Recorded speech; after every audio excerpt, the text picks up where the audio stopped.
I'm Kristen Henry King, and you are watching Kristen Keeps It Real. As you can tell, I'm not in my normal studio space because I am traveling for work, but it's not an excuse to not create. In fact, as an actor, there's never an excuse not to create, especially in this day and age, especially if you don't have an agent. So I'm going to show you in this video the importance of content creating and how you can do it. So let's get after it.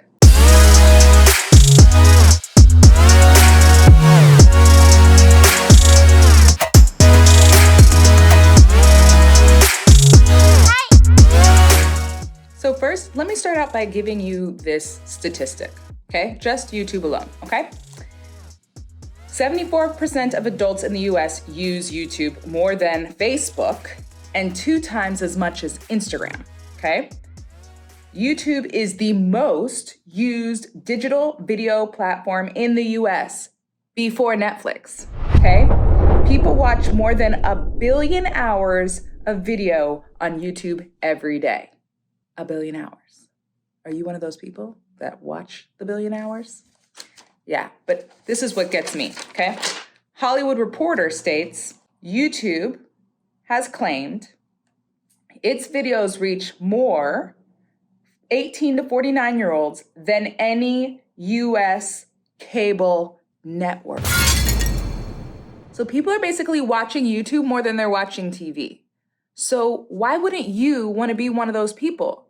There are billions of people on this planet. There is somebody who is going to watch you. Now, if YouTube's a little bit too hard to confront, you always have Instagram, you have TikTok, you have Facebook.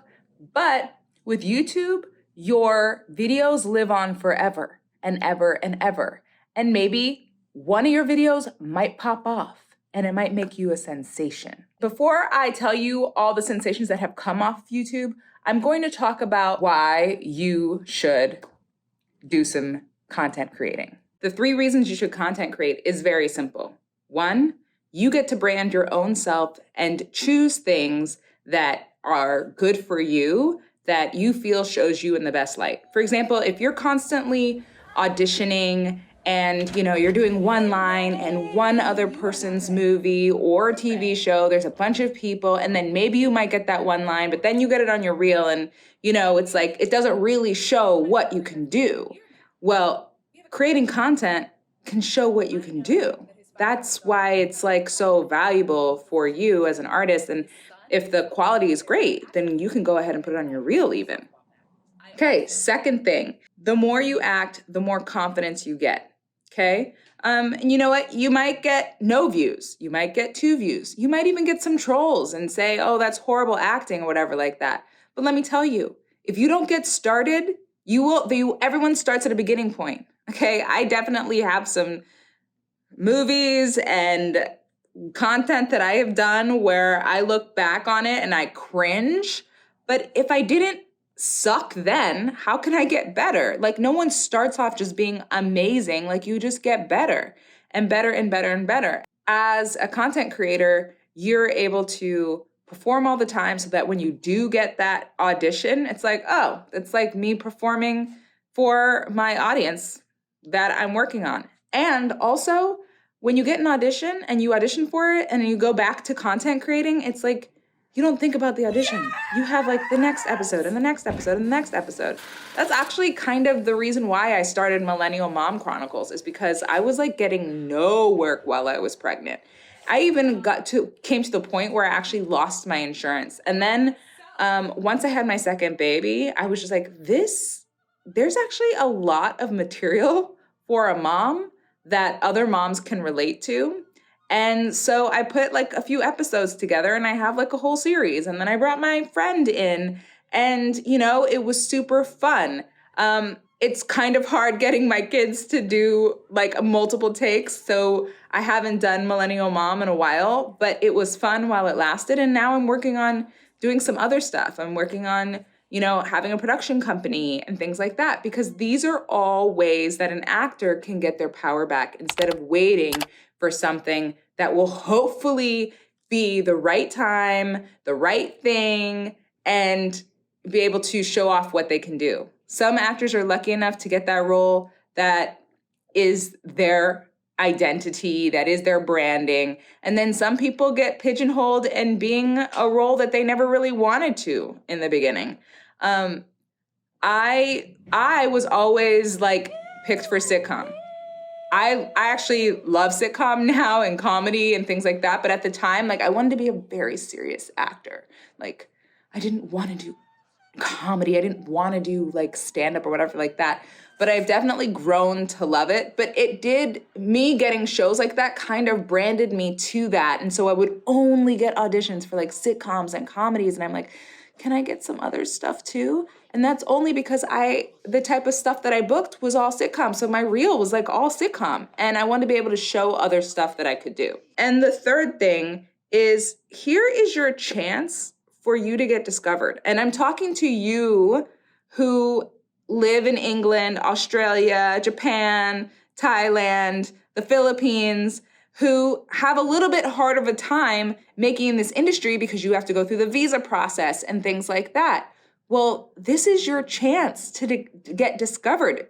Did you know that Ed Sheeran was discovered on YouTube? I mean, he's like across the pond.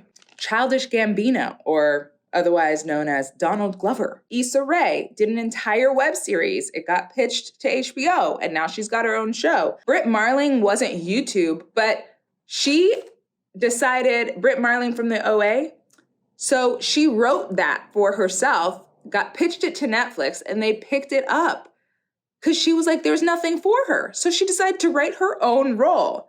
So all of these things come together, and this is your way of creating or forcing your way into the industry, especially if you're not represented and you know you have a voice, you know that there's something that people will like about you. I highly, highly, highly recommend writing your own stuff, okay?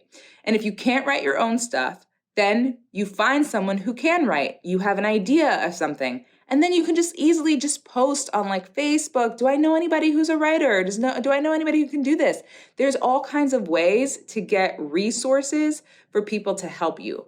Okay, so how do you do it? Well, one, you decide whether you're gonna do a comedy or a drama. If you have a passion as an actor on like how to sew little tiny mittens for kitty cats, then you can show people how to do that. I'm sure there's someone in the 7 billion people that run this planet or that are in this planet. Someone's interested in that. First, you decide your genre. Second, you pick your topic. Okay, so this week, my friend contacted me when I came here, and she was like, hey, I want to shoot a reel. So we decided we're going to do a drama. We didn't know what we were going to talk about. Well, she didn't know what she was going to talk about. And I was like, how about abortion? That's something. Like, I feel like that's something a lot of women can relate to. So let's do that. And like, also people have very polarizing viewpoints about abortion, right? So that already creates a conflict, and it's going to be interesting to watch. And we could do something really short, like a scene or whatever. So we found a director of photography. We have a director. We found a writer. And you can find a writer by like posting on Facebook or any social media, like asking around, be like, hey, I have this idea. Can you write something? And we just happen to have a friend who's really good at writing. So we're like, we have this idea. What do we want to do? And then within 30 minutes, she gave us 2 scripts. We picked one, and then we rehearsed in an hour. And then next thing you know, we were shooting it. And now it's like fully edited and like ready to go. So that all happened within 2 days. Well, Dan doesn't know what it's like to lose a baby. Once, twice, 3 times. Dan doesn't know what it's like to have life that was beating inside you to no longer be beating. Also, I want to stress that you don't need a director of photography or a director. It just so happened that we had one available to shoot this film, and she really wanted it for her reel, so it did have to have a high quality. But nowadays that we have an iPhone, there's so much stuff. Like, we just don't have an excuse anymore. Everything is more intuitive these days. Even iMovie is pretty simple to figure it out just by using YouTube searches. So instead of being that person who, they get on TikTok or Instagram or YouTube, they only want to be on there for like 20 minutes, but next thing you know, hours go by and they've watched all of these other people. And I'm not saying that you can't do that. I'm just saying that those hours, those valuable hours that you spent watching other content creators, you could have written and started something and did something for yourself, okay? And I'd like to say thank you for watching this video. But what I'm trying to say is don't waste all of your time just looking at social media, because not only is it a time suck, it is a productivity suck. And it's really easy in this career to get lethargic, especially with the amount of rejection. And this putting out content is your way of being like, no, I will not let it get me down. I'm gonna create some more. So I encourage you to create. A really good example of a content creator that I am loving right now is Amy Argyle. She had a writer friend in 2020 who created these monologues for her to do while we were all waiting for work. And she has done about 6 of them. They're called the Quarantine Monologues, and they are so good. You can't not watch it all the way through.